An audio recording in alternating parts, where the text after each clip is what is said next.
Hello guys! Nandito tayo sa biyanan ko. Nag-ano kami ng bawang. Nag-cut kami.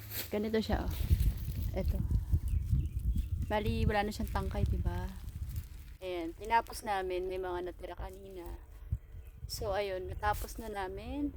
Nandito kami sa Binil House. Ayan. Puro bawang yan guys. Binibenta kasi ng biyanan ko yan. Binibenta. So, kailangan namin siyang isako naman. Isako. Ayan siya. Ipapakita ko sa inyo ha. Okay. Ayan siya guys.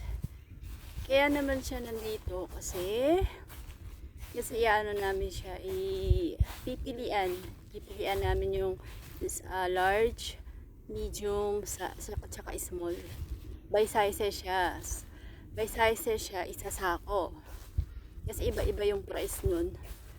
Ayan. Bali 1 week nila tong ginawa. So, ngayong araw lang ako nakatulong. Guys. Kasi, iba meron nga akong part-time. May part-time job nga ako. Ayan. Bali kahapon may tao sila na mga tao dito na matatanda. Kumuha sila ng 4 na tao, tapos asawa ko, din biyanan ko, tapos yung bayaw ko, yan.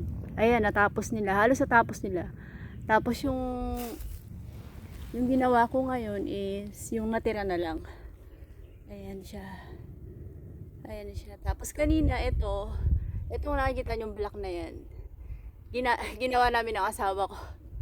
Diyos ko, ang hirap pero yun nagawa naman. Nilagyan namin ng yung parang siya.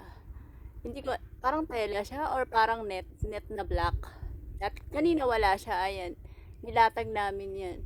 Kami dalawa ng asawa ko side by side. Dito siya tapos ako dito sa kabila. Kasi pag walang ganyan, guys, sobrang init dito kasi dahil nga kulob.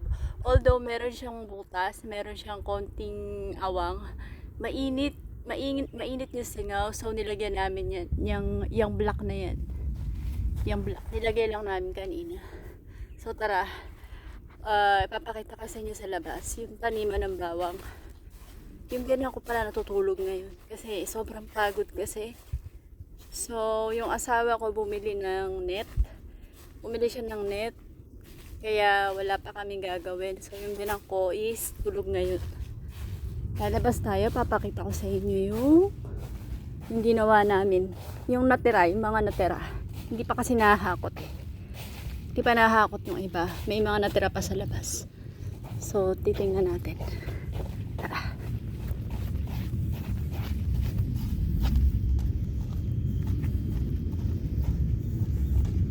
Ayan, nandito tayo sa labas. So, makalat. Kita nyo, may mga kalat pa. Hindi pa nagawa kasi. Ito, dito yung bawang nilalagay. Dito yung bawang na mga nakat na. Dito siya sinasakay. Asawa ko nagdadrive niyan. Aray ko.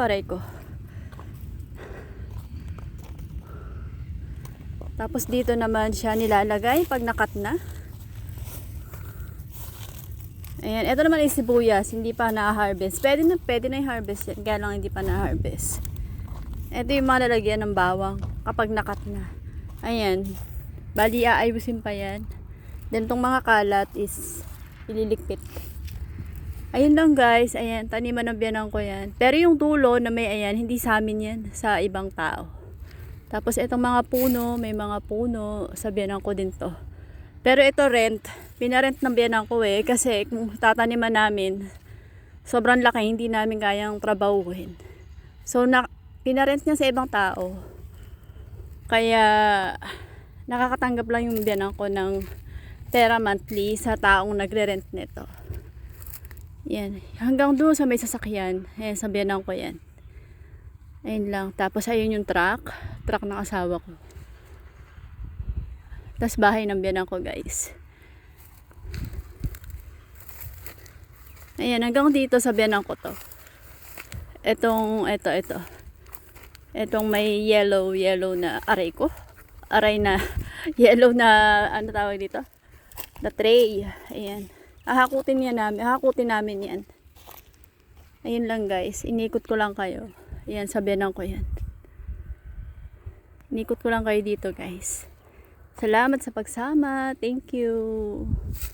Hanggang dito na lang guys ha. Ako'y magpapaalam na. Nakita nyo naman ang aking napakalaking sombrero kasi napakainit po. Although may hangin pero mainit. Ayan, ako yung papaalam na kasi andito na yung asawa ko. Tatrabaho kami ulit. Salamat. Bye-bye.